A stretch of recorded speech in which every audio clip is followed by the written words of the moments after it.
Bismillah, alhamdulillah, wassalatu wassalamu ala rasulillah wa ala alihi wa ashabihi ajma'in wa man tabi'ahum bi ihsanin ila yaumiddin.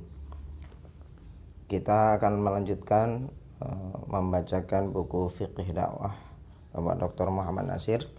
Pada pertemuan ke-34 ini kita sampai pada halaman 130, masih tentang wajib dakwah atau kewajiban berdakwah.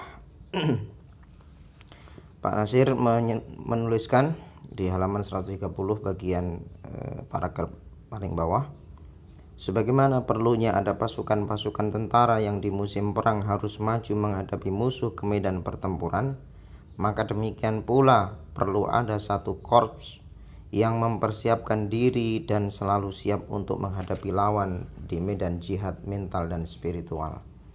Di medan ini berlaku pertempuran terus-menerus, pertempuran antara ma'ruf dan mungkar, konfrontasi yang tak kenal musim. Perhatikanlah apa akibatnya bila front di medan ini diabaikan atau dijaga oleh pasukan yang lemah atau bukan korps khusus. Waktu itu Rasulullah SAW mengingatkan hal ini kepada umatnya. Beliau berkata, tatkala Bani Israel jatuh ke dalam kedurhakaan, mula-mulanya para ulama mereka melarang mereka berbuat maksiat, tetapi mereka tidak mau berhenti.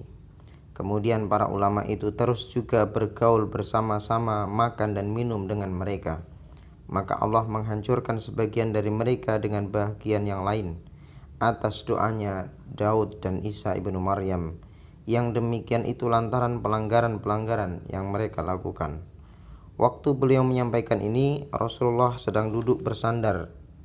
Kemudian beliau duduk lurus lalu berkata, tidak, demi Tuhan yang jiwaku ada di tangannya, kamu tidak akan terlepas dari azab demikian itu sebelum kamu membelokkan mereka kepada kebenaran dengan sungguh-sungguh sekuat tenagamu. Hadis Sahih riwayat Ahmad ibnu Hanbal. Cukup teranglah bahwa ada hubungan sebab musabab yang rapat antara luputnya sifat amarah dan kelemahan jiwa para pemuka agama di bidang amar ma'ruf dan nahi mungkar di satu pihak dengan kejatuhan umat atau bangsa di lain pihak. Ini adalah sunnatullah di semua zaman dan semua tempat.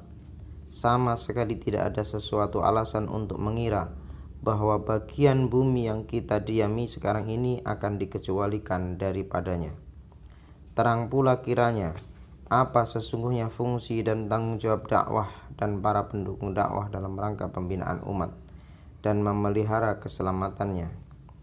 Dengan tidak mengurangi dakwah amar ma'ruf dan nahi mungkar yang harus dijalankan oleh orang seorang, maka mengadakan golongan pembawa dakwah yang khusus ini melengkapkan segala sesuatu yang dihajatkan untuk melancarkan jalan tugas mereka adalah suatu kewajiban yang dipikul oleh tiap-tiap muslim dan muslimah.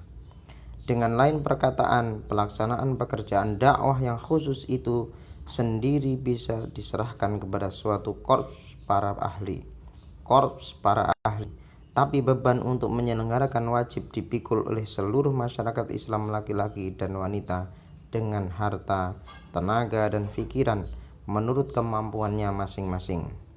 Ada atau tidaknya dakwah menentukan tegak atau robohnya jamaah itu sendiri. Tak bisa Islam berdiri tegak tanpa jamaah, tak bisa jamaah dibangun tanpa dakwah. Tak bisa Islam berdiri tegak tanpa jamaah, tak bisa jamaah dibangun tanpa dakwah. Maka jadilah dakwah suatu kewajiban penuh atas umat Islam sendiri yang tidak mungkin dan tidak boleh diupahkan kepada orang lain dan tidak bisa ditompang-tompangkan kepada dakwah orang lain. Ia harus dirasakan sebagai fardu ain. Melaksanakan dakwah harus dirasakan sebagai fardu ain, satu kewajiban yang tidak seorang muslim atau muslimah pun yang dapat berlepas diri daripadanya. Di mana dakwah memerlukan sumbangan harta, banyak atau sedikitnya, maka itu bukanlah suatu soal kedermawanan, bukan soal derma-derma yang harus dimohon-mohonkan supaya berkenan memberinya. Ini bukan fardu kifayah, seperti kewajiban ibadah menyembahyangkan mayat. Tidak usah dikerjakan oleh semua anggota jamaah, cukup diselenggarakan kalau perlu satu orang saja untuk semua.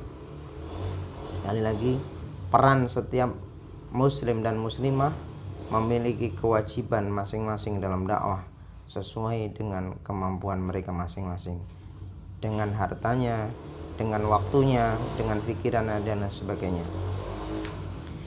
Tetapi ketika dakwah harus menghadapi persoalan-persoalan yang berat, maka perlu ada satu korps khusus, kelompok khusus untuk menjadi seorang dai-dai yang menegakkan amar ma'ruf nahi munkar.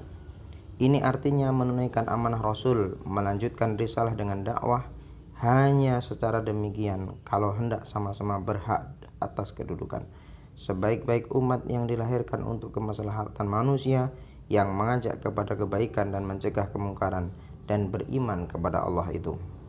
Maka pembicaraan kita seterusnya akan dititik beratkan kepada fungsi dan pekerjaan dari golongan khusus ini, yakni golongan dai yang memfokuskan diri mereka beramar ma'ruf dan nahi mungkar, yakni barisan para pendukung dakwah dan ta'ifatul yatafaqahu fid din liyunziru qaumahum, korps yang bertekun mendalami agama dan bertugas memberi petunjuk dan peringatan kaumnya, golongan yang sering kali disebut warasatul anbiya, ahli waris para nabi. Demikian tentang pembahasan kewajiban dakwah bagi setiap kaum muslimin dan muslimat, serta perlunya ada segolongan umat yang memfokuskan diri di dalam dakwah secara total.